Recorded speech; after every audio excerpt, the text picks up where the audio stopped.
네, 정치권 이슈 짚어보겠습니다. 국민의힘 박정하 의원, 민주당 이해식 의원 나오셨습니다. 어서 오십시오. 안녕하십니까? 네.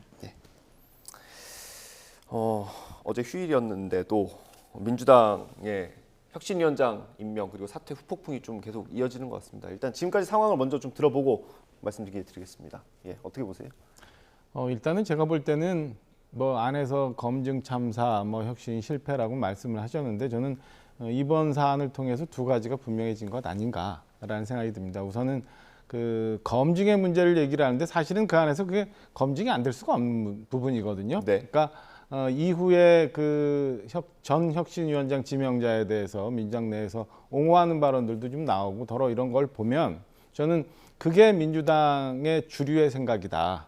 지금 그 전 혁신위원장이 했던 여러 가지 그 논란의 발언들에 대해서 네. 대충의 이해하고 공감하는 게 민주당 주류의 생각이기 때문에 저런 문제에 대해서 아무 문제 없다라고 넘어갔던 것 하나. 두 번째는 이재명 대표가 당을 혁신하겠다고 하고 일부 비명계에서 당에 대해서 좀 더 민주적으로 갈 수 있고 좀 더 외형을 확장할 수 있는 그런 방향으로 혁신 방안을 만들자고 하고 혁신위를 발족을 했는데 네. 여전히 이재명 대표는 당을 놓고 싶은 생각이 없다. 어느 정도의 절충을 통해서 당 대표직을 유지하는 게 이재명 대표의 최고 목표다라는 한 두 가지 정도는 이번 사안으로 확인이 된 것 같다라는 평가를 좀 하고 싶습니다. 네, 일단 대표의 유감 표명 정도는 있어야 되는 거 아니냐 이런 얘기가 내부 일부에서도 나오는 것 같고 여당에서도 있는 것 같은데 어떻게 보세요?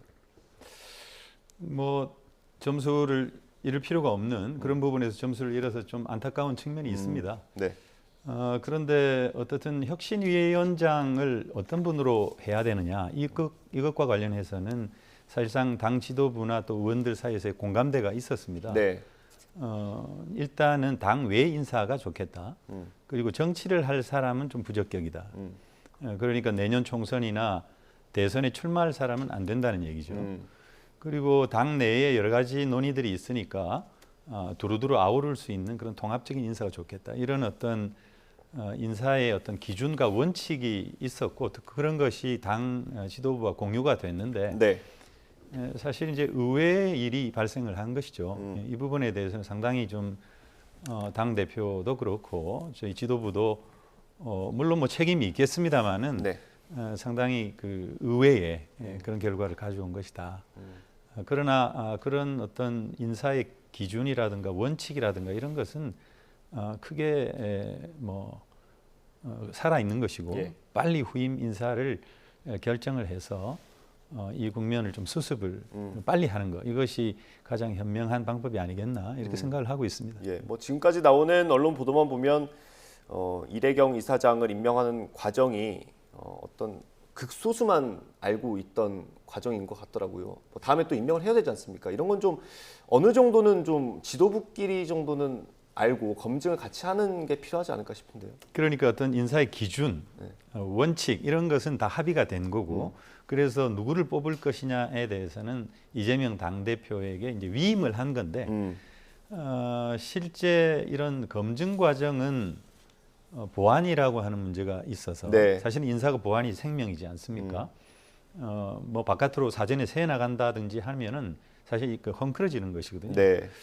그리고 정당은 사실 이런 인사검증에 어떤 시스템이 있는 조직이 아니기 때문에 조금 난점이 있습니다. 특히 이제 당 외 인사를 모실 때는 어김없이 그런 문제가 발생하곤 하죠. 당 내 인사는 사실은 검증할 필요가 없는데 그래서 이제 그런 위험 요인이 있었는데 다만 이제 이래경 전 이사장 같은 경우는 이사장님 같은 경우는 상당히 그 도덕적으로 매우 훌륭한 분이고 또 당 내에서는 굉장히 강직하고 또 아주 그 품성이 뛰어난 그런 분으로 알려져 있었기 때문에 크게 문제가 없을 것이다 이렇게 봤던 것이죠. 네. 그런데 천안함 자폭설이라고 하는 정말 의외의 어떤 일종의 그 뭐라 그럴까요? 지뢰를 만나가지고 좌초가 된 게 아닌가 네. 그렇게 생각합니다.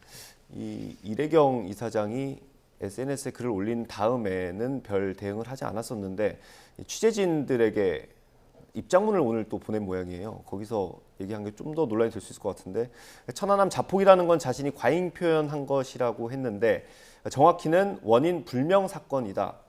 이런 주장을 했습니다. 어떻게 생각하세요? 그러니까 지금 그 국민들 대다수가 분노하고 있는 지점에 대해서 본인이 여전히 인정하지 못하고 있는 거잖아요. 그러니까 천안함 폭침에 대해서 자폭이라고 주장하는 것보다는 저는 이내경 이사장이 갖고 있는 그 시대착오적인 좀 삐뚤어진 이 사관이 문제가 있는 거라고 봐요. 그러니까 네.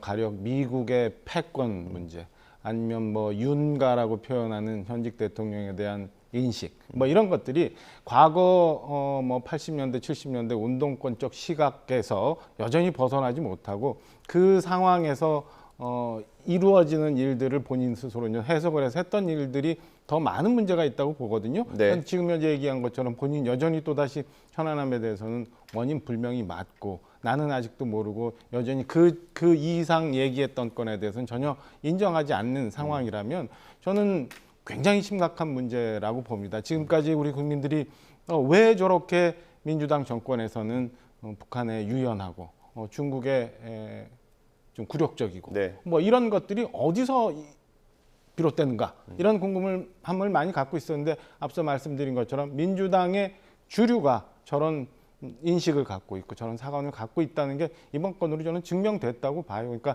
이해식 의원님께서는 도덕적이고 굉장히 훌륭한 분이라고 말씀은 하시지만 저는 전혀 현재 2023년을 사는 대한민국의 모습으로는 맞지 않는 분들이 민주당의 많은 인식을 갖고 있고 또 하나는 뭐 확인은 안 됩니다만 여러분들이 뭐 추천 인사에 대해서 보도가 나오고 있어요.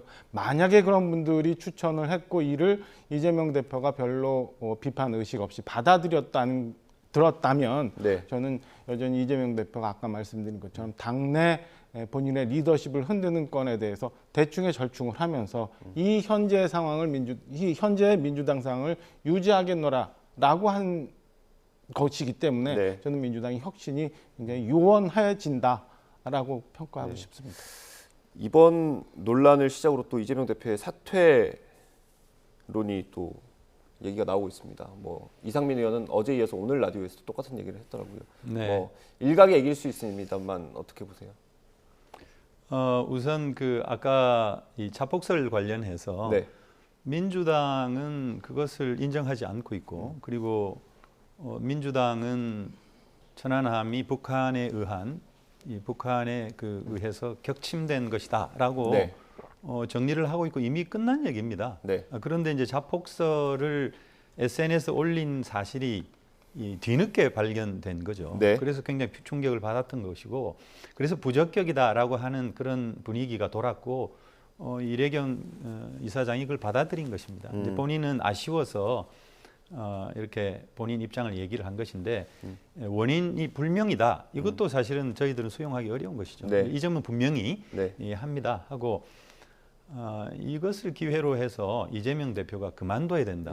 그건 너무 과한 정치적 공격이고 그리고 이상민 의원 같은 분은 사실은 이제 말씀만 하시면 네. 이재명 대표가 물러나야 된다 이렇게 하시는 분이어서 그 진정성을 믿기 어렵고 네. 그리고 지금 그러면 이재명 대표 없이 총선을 치르자는 것인지 한번 반문을 하고 싶습니다. 네. 압도적인 그 차기 대권 주자 1위인데 우리가 전국 선거인 총선을 치를 때 그런 대권 주자가 함께 같이 치르는 것과 네. 대권 주자가 없이 치르는 것은 천양지차입니다. 당의 리더십을 스스로 붕괴시키는 가운데 총선을 맞이해야 되느냐 반문하고 싶습니다. 네.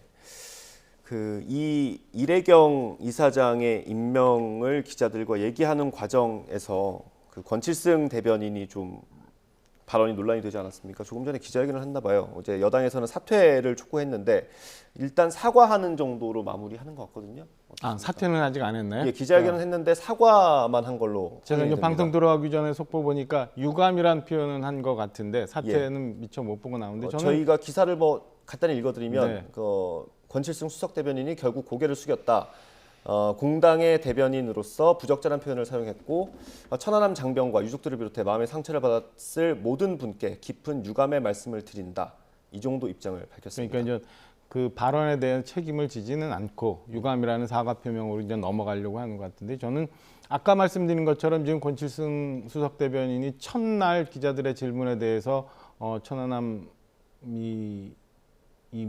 이 스스로의 민낯을 보여준 거라고 판단하거든요. 네. 그렇다 보면은 저는 그 전에 이재명 대표 체제하에서 김의겸 대변인도 굉장히 많은 설화를 일으켰었어요. 네. 그래서 당에 많은 영향을 미치고 부정적인 인식을 줬던 것도 사실인데 지금 상황에 대해서 여전히 당 대표로서 이 건에 대해서 정리를 못하고 이렇게 전 수석 대변인직을 유지하게끔 하는 거는 저는 개선의 의지 내지는 혁신에 대한 의지보다는 현재 상황을 유지하고자 하는 생각이 또 나왔다. 그리고 아까 말씀드린 것처럼 저렇게 생각하고 있는 그 책임을 느껴야 될 지휘관이 무슨 낯짝으로 이렇게 나오느냐라고 하는 차마 입에 담을 수 없는 저런 발언에 대해서도 그냥 용인하고 그게 민주당의 대다수의 의원들의 생각이다라는 것을 보여주는 단면이라고 봅니다. 좀 안타깝고 이 사건을 과연 국민들은 얼마나 보고 있는지 한번 네.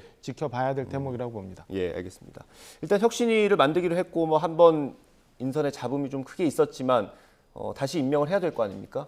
그 앞선 기조가 어쨌든 정치권 밖에 있는 사람들을 데려오자는 거였는데 이번에 한번 좀 문제가 생겼으니까 좀 기조가 바뀔 수도 있습니까?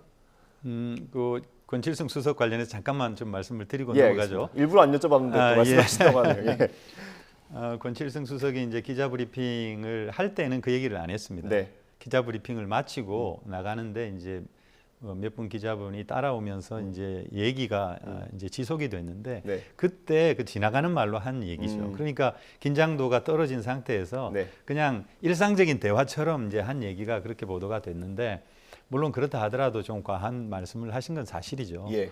그렇지만은 보통 우리 의원들이 뭐 대변인 우리 박정화 의원님도 해보셨습니다만은 기자들하고 이렇게 격의 없이 얘기할 때는 어떤 얘기도 합니다. 예. 다만 이제 권칠승 수석의 발언이 천안함의 격침설을 부정하는 건 아니잖아요. 네. 민주당의 어떤 기본적인 입장과 상반되는 얘기는 아니기 때문에 저렇게 사과하는 선에서 네.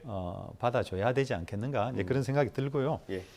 그리고 이제 후임 인선과 관련해서 사실상 아까도 말씀드렸습니다만은 당 외 인사를 영입을 할 때는 검증 문제가 굉장히 중요한 문제입니다. 네. 그래서 한계에 봉착하게 되고 이 사실 한 3주가 지났지 않습니까? 혁신기구를 구성한다고 해놓고 네. 아무런 이 발표도 없었는데 이 3주 동안 어떤 분이 좋을까라고 이렇게 굉장히 그 나름대로 고심을 한 것이고 또 나름대로 당에서 검증을 한 것인데 이번에 어떻게 보면 실패를 한 거죠. 그렇다면 꼭 당 외 인사여야 하는가? 이 부분에 대해서는 이론이 있을 수 있고 몇 분 의원들이 또 뭐 우상호 의원이나 홍익표 의원을 거론하고 있는데 그러니까 박성준 의원이 라디오 인터뷰에서 그 얘기를 했더라고요. 뭐 네, 개인 네. 의견이라는 전제를 깔긴 했지만 네, 그렇죠. 저도 네. 개인적으로는 뭐 충분히 가능하다라고 보고 있고 아까 원칙의 그 두 번째 정치를 안 할 뿐 우리 그 우상호 의원은 총선 출마를 이제 안 하겠다고 선언하지 않았습니까? 예, 몇 가지 조건 중에 하나는 부합하네요. 그렇죠. 그리고 이제 홍익표 의원 같은 경우도 서초구로 지역구를 옮겼습니다. 예. 서초구는 사실 대구 경북보다도 우리 당으로서는 험지거든요. 네. 근데 그런 면에서 보면 혁신위를 이끌 수 있는 그런 자격이 있는 분이다 이렇게 생각을 합니다. 어떻게 될지는 모르겠지만 당내 인사도 저는 가능하다 이렇게 봅니다. 네. 알겠습니다. 혹시 의원님께서 생각하시는 분은 없습니까? 뭐 이 자리에서 말씀드리기 좀 그렇네요. 그렇습니다. 의원님께서 혹시 뭐 추천해주고 싶은 사람 있을까요? 아니 뭐 그런 건 없는데 네. 민주당 내에 보면 제가 뭐 밟지는 못합니다만 여러 네. 개파가 있었고 네. 그다음에 그 개파에 어떻게 타협을 하느냐가 이번 사안의 중요한 실패 원인 중에 하나라고 한다면 특정인보다는 저는 지금 그 이래경 이사장이 갖고 있는 문제점을 해결할 수 있는 부분을 찾는 게 맞다고 봐요. 그게 뭐냐면 첫째는 아까 말씀드린 것처럼 시대착오적이고 삐뚤어진 이 현대 사관을 갖고 있는 어떤 분들은 안 된다. 그리고 두 번째는 지나치게 이재명 대표와 가깝거나 이재명 대표의 뜻을 뒤에서 관철시키고자 하는 혁신위원장이면 안 된다. 이 두 가지 정도를 오히려 민주당 내에서 좀 확인해 보면 원내 인사냐 원외 인사냐는 논란보다는 오히려 당을 변화시킬 수 있는 그런 적합한 인물을 찾아낼 수 있지 않을까라는 생각입니다. 예, 알겠습니다. 3주 만에 임명한 사람이 9시간 만에 사퇴하는 일은 사실 가벼운 일은 아닌 것 같습니다. 앞으로 임명하는데 조금 더 시간이 걸릴 수도 있을 것 같고요. 어떤 인사들이 또 나중에 발표가 될지 보도록 하죠. 다음 주제 넘어가 보겠습니다. 송영길 전 대표가 오늘 검찰에 또 자진 출석을 했습니다. 조사 없이 돌아갔고요. 지난 한 달 정도 전쯤에도 비슷한 일이 있었거든요. 혹시 뭐 당이랑 얘기된 게 있었을까요? 송영길 전 대표는 탈당을 하신 예, 분이잖아요. 탈당했죠. 예. 네, 그래서 이 부분과 관련해서 저희가 당에서 어떤 메시지를 낼 이유는 없다고 생각합니다. 그렇습니까? 뭐 어떻게 보셨어요? 지지자들은 굉장히 많이 왔더라고요. 저희 화면으로 나가고 있네요. 예. 왜 그런 얘기 있잖아요. 듣기 좋은 콧노래도 한두 번이라는 얘기 있는데 지나치게 너무 쇼를 하고 있다라는 생각이 듭니다. 지금 차분하게 본인이 이 기억을 좀 더듬어서 이 돈봉투 전당대회 사건과 관련한 생각을 좀 정리하는 게 맞지. 네. 저렇게 검찰이 준비도 안 됐는데 두어 번씩이나 벌써 나가서 출두 쇼를 하고 뭐 1인 시위까지 한다고 하는 거는 저는 진정성에 대해서 국민들이 아무것도 인정하지 못하는 부분이라고 봐요. 지금 출국 금지 상황이긴 하지만 오히려 정말로 본인이 수사에 협조할 생각이 있고 정말 하늘을 우러러 한 점 부끄러움이 없다면 오히려 파리에서 없앴다는 핸드폰을 찾아서 네. 검찰에 제출하는 게 오히려 그 진정성을 보여줄 수 있는 것 아닌가라는 생각입니다. 검찰 입장에서는 당연히 지금 윤관석, 이성만 두 의원에 대한 신병 확보가 아직 안 된 상황에서 네. 다음 주에 이제 국회에서 체포동의안 처리가 되잖아요. 예. 이런 것. 그다음에 엊그저께 의사과에서 이제 자료를 확보한 대로 해서 예. 관련된 의원들이 뭐 한 20분 정도 뭐 지금 얘기가 나오고 있는데 네. 그런 사람들에 대한 재반 조사가 있어야 그다음에 송영길 전 대표에 대한 조사가 이루어질 수 있는 거잖아요. 네. 그런 거를 아는 변호사 출신의 송영길 전 대표가 저렇게 하는 거는 국민들이 그 상황을 이제 또 그리고 정치적인 논란으로 이 국면을 또 좀 벗어나 보고자 하는 예. 그런 뜻을 이해할 거라고 알 거라고 생각을 예. 합니다. 오늘도 송영길 전 대표가 입장문을 읽었는데 이 출두쇼라는 비판에 반박하기 위해서 검찰이 정치쇼를 하고 있다 이런 얘기를 했습니다. 그러면서 김건희 여사에 대한 수사 얘기를 했거든요. 그 부분에 대해서는 의견을 밝히실 수 있겠죠. 그러니까 검찰이 지금 뭐 공정한 그런 수사를 하고 있는 게 아니지 않습니까?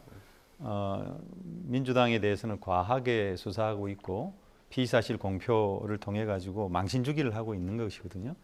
지금 4월 12일 날인가 이제 이정근 녹취록이 공개되고 나서 한 2달 정도 가까이 돼 가고 있는데 수사에 아무런 진척이 없다고 이제 느끼는 것이죠. 네. 그리고 윤관석, 이성만 의원이 의원들한테 체포동의안 표결 전에 이제 친전을 돌렸는데 그 내용을 제가 좀 봤습니다만은 검찰이 지금 이정근 녹취와 네. 그리고 이정근 씨의 진술에 기반한 노트 네. 그것 말고는 아무런 다른 추가적인 증거를 찾지 못하고 있어요. 그리고 이번에 그 국회 본관을 압수수색하지 않았습니까? 사무처. 검찰이 사무처를. 네. 근데 거기 외통위 소회의실은요 아무나 들락거리는 데거든요. 예. 근데 그런 데에서 봉투를 돌렸다. 과연 믿을 수 있는가? 그게 이제 그 진술이 나왔기 때문에 압수수색하는 것은 이해한다 하더라도 상식적으로 봐서 국회에 좀 왔다 갔다 하신 분들은 네. 이게 좀 이치에 닿지 않는 압수수색이거든요. 네. 이제 이런 점들을 봐도 오히려 정치 쇼를 하고 있는 것이 검찰 아니냐 예. 이런 주장은 뭐 저는 일리가 있다 이렇게 예. 봅니다. 그 부분 궁금했어요. 검찰이 사무처를 압수수색하면서 출입 기록을 확보했다고 하지 않았습니까? 근데 뭐 저도 국회를 출입할 때는 기자들과 뭐 외부인들은 다 이제 출입증을 찍고 다니죠. 왔다 갔다 할 때 본청에 왔다 갔다 할 때 다 그렇게 하는데 의원님들은 사실 가기만 하면 거기 계신 분들이 문 그냥 열어주지 출입하죠. 않나요? 그러면 그래서 출입 기록이 없지 않을까요? 그 검찰이 어느 선까지 조사를 하고 있는지를 봐야 될 것 같은데 저는 지금 출입 기록에 대한 거는 일종의 더듬수라고 봅니다. 그러니까 거기서 핵심적인 무언가가 나오는 건 아니고 그를 통해서 다른 것을 증빙하기 위해서 저는 저 출입 기록이 필요한 것 아닌가라고 조심스럽게 추측을 해봐요. 그래서 말씀 주신 것처럼 사실은 국회 가면은 본청에 들어갈 때만 그 기록이 남지 그 이외에 뭐 2층, 3층을 옮겨 다니거나 아니면 외통위원장실을 가거나 아니면 또 다른 회의실을 가거나에 대한 거는 CCTV를 확인하기 전까지는 잘 안 나오는 거거든요. 그러니까요. 그러니까 제가 볼 때는 이게 검찰이 다른 재반 상황을 조사를 하고 증거를 확보하기 위한 여러 포석 중에 그냥 일종의 하나 아닌가라고 저는 해석을 합니다. 알겠습니다. 지금 검찰 수사가 속도를 내는 중에 두 의원에 대한 체포동의안 표결이 이제 다음 주 월요일쯤 있지 않습니까? 뭐 좀 심경이 복잡하실 수도 있을 것 같은데 어떻게 전망을 하세요? 뭐 두 분도 탈당을 했기 때문에 저희 당에서 어떤 입장을 내는 건 부적절하고요. 다만 의원들 개인의 양심에 맡긴다 이렇게 돼 있습니다. 네. 전망은 어떻게 하십니까? 저는 당연히 똘똘 뭉쳐서 부결이 될 거라고 봐요. 우선은 전 그동안 노웅래 의원 이재명 대표에 대해서 부결시켰잖아요. 이 건에 대해서 윤관석, 이성만 의원만 가결을 시킬 경우 그동안의 논리를 설명할 방법이 없어요. 민주당 네. 내에서. 그래서 저는 그 부결을 시켜서 구속시키지 않을 거다. 그러니까 법원에 넘기지 않을 거다라는 판단 하나. 두 번째는 지금 그 돈 봉투를 받았다는 분들이 10분에서 20분 최소 예, 뭐 그 이렇게 정도 두고 거론되고 있습니다. 그 상황이 그리고 그 재반 상황이 어디까지 갈지 모르는 상황이잖아요.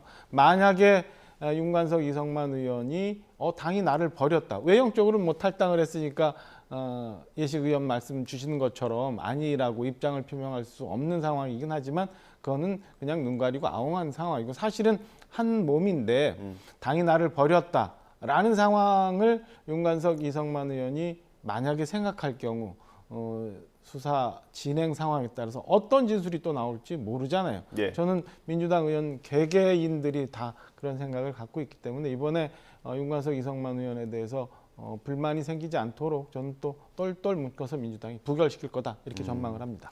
알겠습니다. 다음 주 월요일 표결이죠. 그때도 혹시나 이 표수 가지고 검표하는 과정에서 또 논란이 있지는 않을지 그것도 지켜보면 좋을 것 같고요. 다음 주에 넘어가 보겠습니다.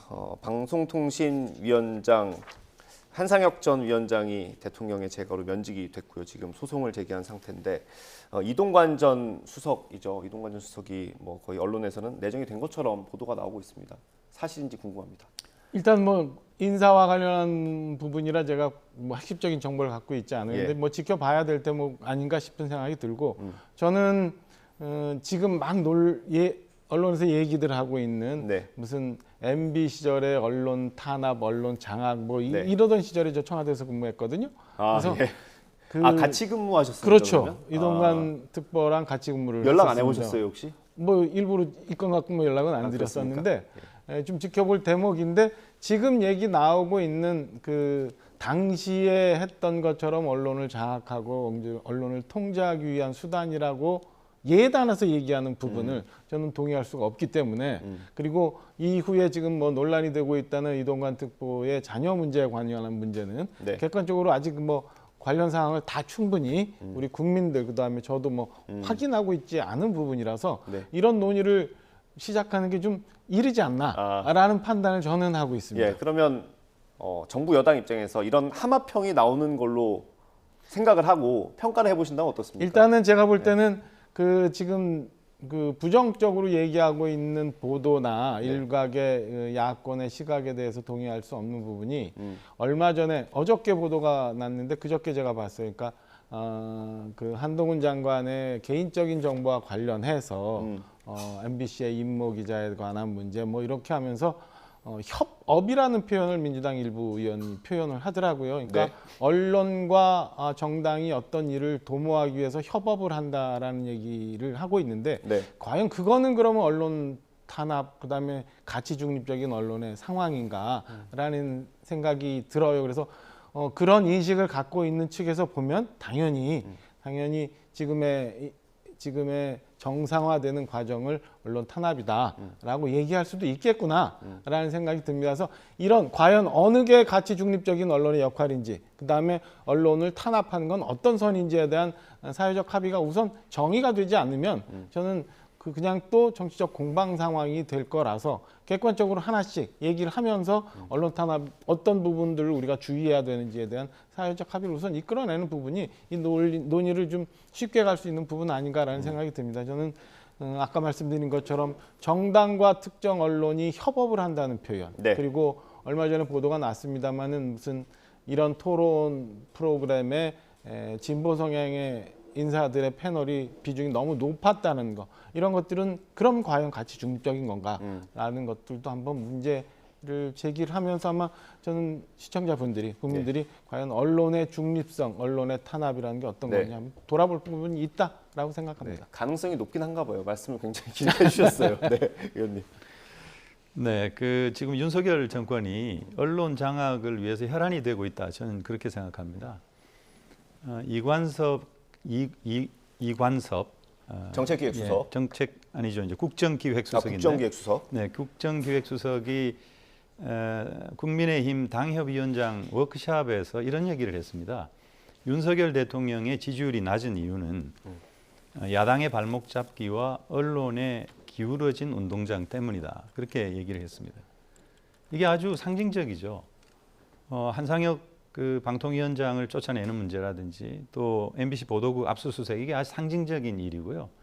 그리고 한상혁 방통위원장의 후임으로 이동관 이 대특보, 네. 이동관 특보가 거론된다는 것 자체가 저는 극명하게 보여주는 것이다. 이분이 어떤 분입니까? MB 시절에 그야말로 언론 탄압의 선봉에 섰던 분들이거든요. 네. 분이거든요. 미디어법 날치기라든가 그리고 KBS 정현주 사장 쫓아냈고 YTN, MBC 사장 다 쫓아냈습니다. 특히 YTN 같은 경우는 노조나 기자들이 반발을 했는데 6명이나 해고됐잖아요. PD 수첩 관련된 문제라든지 뭐 이루 헤아릴 수 없는 그때 당시에 언론인들이 너무나도 이렇게 거의 전 언론사의 전 언론인들이 반대를 했던 그리고 언론 탄압의 선봉장에 섰다라고 인정하고 있는 분이거든요. 그래서 이동관 전 수석을 왜 그럼 임명하려고 하느냐? 뻔한 거죠. 뻔한 거고. 그리고 이제 문제는 지금 월요일 날 임명하려고 하다가 조금 이제 호흡 조절에 들어간 것 같은데 사실 그 아들의 하나고 그 학교 폭력 사건. 네. 이제 그것은 너무나도 심각해서 저는 과연 임명할지 임명한다라고 하면 윤석열 대통령은 굉장히 공경에 빠질 것이다 네. 이렇게 생각합니다. 정순신 국수본부장의 경우에는 그 아들이 그냥 친구를 말로 그냥 괴롭힌 거예요. 예. 그런데 직접 폭력을 행사했습니다. 친구의 머리를 책상에 300번 이렇게 부딪히게 한다든지. 야, 그게 이제 그 일부 언론 보도로 통해서 알려진 내용이죠. 피해자들이 그렇게 진술했다는 거. 진술서를 제가 봤습니다. 아, 보셨어요? 네네. 그걸 좀 저희를 주세요. 예, 그렇게 하겠습니다. 예, 저희도 그리고 확인을 한번 해보겠습니다. 네, 학생들의 진술서가 있습니다. 예, 피해 학생들. 아, 그렇죠. 그리고 친구끼리 싸우게 했는데 안 싸우니까 직접 폭력을 가한다든지 또 권투와 이제 뭐 헬스를 했는데 뭐 친구들을 눕혀놓고 질근질근 밟는다든지 아주 엄청난 그리고 무자비한 폭력 행위가 있었다라고 하는 거. 그리고 더 중요한 것은 하나고에서 이것을 그냥 뭉갰습니다. 네. 학폭위도 소집을 하지 않고 전학을 보냈거든요. 네. 그리고 이동관 당시 그 수석의 부인이 학교를 방문을 해가지고 학교 폭력 문제를 제기하는 교사들의 명단을 달라 이렇게 얘기를 했습니다. 네. 그리고 그 하나고가 하나지주 회사 계열의 그 학교 아닙니까? 그 하나지주사의 그 김승유 회장이 이동관 수석을 적극 이렇게 덮어주고 방어했다라고 하는 썰이 있습니다. 예. 이런 것들이 다 낱낱이 밝혀져야 한다. 예. 만일에 임명하게 되면은 굉장히 큰 사건으로 번져갈 것이다 이렇게 봅니다. 예, 일단 그 학교 폭력은 논란이 불거진 적도 있었고 그 판단, 그 학교 폭력 사건에 대한 판단은 안 나온 거죠. 그 판단이 할 수 없는 상황이었는지 하지 못하게 한 건지 그것도 논란이 되는 부분이긴 한데 일단 말씀하신 대로 지명을 한다면 인사청문회를 거칠 거 아닙니까? 그러니까 거기서는, 지금 예. 예식 의원님 말씀 주신 여러 가지 거는 아까 당신께서 말씀 주신 것처럼 썰이에요. 썰이니까 이 건에 대해서 이제 자료 요구들도 있을 거고 네. 이 건에 대해서 본인이 이제 해명을 할 테니까 네. 그거를 보고 난 다음에 판단하는 게 맞지 않나라는 예. 생각이 듭니다. 그리고 이제 분리를 해야 되는 거는 아들이 어떤 일이 있었건 간에 그 건과 아버지가 어떤 공직을 맡는 거는 좀 다른 문제라고 봐요. 그래서 아버지가 학교 폭력을 없애는데 이 소위 말하는 학폭을 뭐 학폭위도 안 열고 아니면 전학하고 뭐 이런데 영향을 미쳤느냐 안 미쳤느냐에 직접적으로 관여했느냐 이런 부분도 저는 중요한 부분이라고 보거든요. 그러니까 일단 객관적인 정황을 우리가 다 들어보고 난 다음에 판단하는 게 옳지 않나라는 점 하나. 두 번째는 아까 말씀드린 것처럼 과연 중립적인 언론이라는 게 어떤 건가 이거는 한번 보고 판단할 문제라고 봅니다. 근데 어찌됐건 그 정순신 전 국수본부장의 사례로 보면 이 사실 이게 학교 폭력이라는 사안 자체가 굉장히 좀 만약에 그 이 학교 폭력이라는 게 정말 객관적으로 입증이 되고 이 건에 이동관 특보가 개입이 되어 있다라고 하면은 저는 공직을 맡을 자격이 없다고 봅니다. 저는 그 건은 저희가 객관적으로 듣고 난 다음에 판단을 해야 될 문제라고 봅니다. 이게 제가 아까 이제 예. 진술서라고 얘기를 했는데 그 진술서 원본인지 아닌지는 제가 확실하게 모르겠지만 그 진술을 요약한 네. 그런 내용이 분명히 있습니다. 그걸 제가 읽었던 거고 그건 이미 이제 보도를 통해서 여러 번 알려졌던 내용이고요. 예, 그 아마 네. 상세한 내용은 최근에 제가 어디 그 언론 그 라디오에서 들었던 것 같습니다. 그런 내용이 있었는데 그 실체를 저희가 확인을 네, 한번 그걸 해보는 제가 거 좋을 것 같습니다. 보내드리겠습니다. 그렇죠, 알겠습니다. 시간이 아주 조금밖에 안 남았네요. 선관위 내용을 하려고 했는데 짧게 듣고 마무리를 해야 될 것 같습니다. 선관위원들 사퇴를 지금 주장하고 계시는데 만약에 전체가 사퇴한다면 지금 사무총장도 없고 차장도 없고 그럼 업무를 누가 해야 되는지. 선관위 전체 지금 인원이 한 3,000명 정도 된다고 합니다. 네. 그러니까 선거를 관리할 만한 조직으로서는 좀 방대한 편이라고 보여지고요. 그다음에 뭐 총장, 차장 다 없습니다만은 충분히 지금 올해 선거가 특별히 없지 않나요?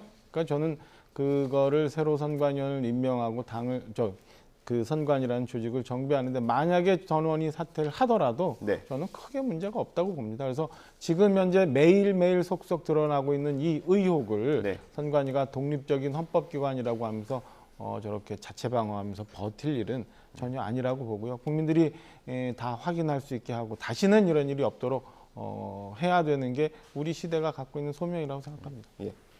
선거관리위원회 내부의 채용 비리에 대해서는 엄격하게 조치를 해야 되고 수사를 통해서도 확실하게 밝혀야 됩니다. 저희 당의 입장이 그런 건데요.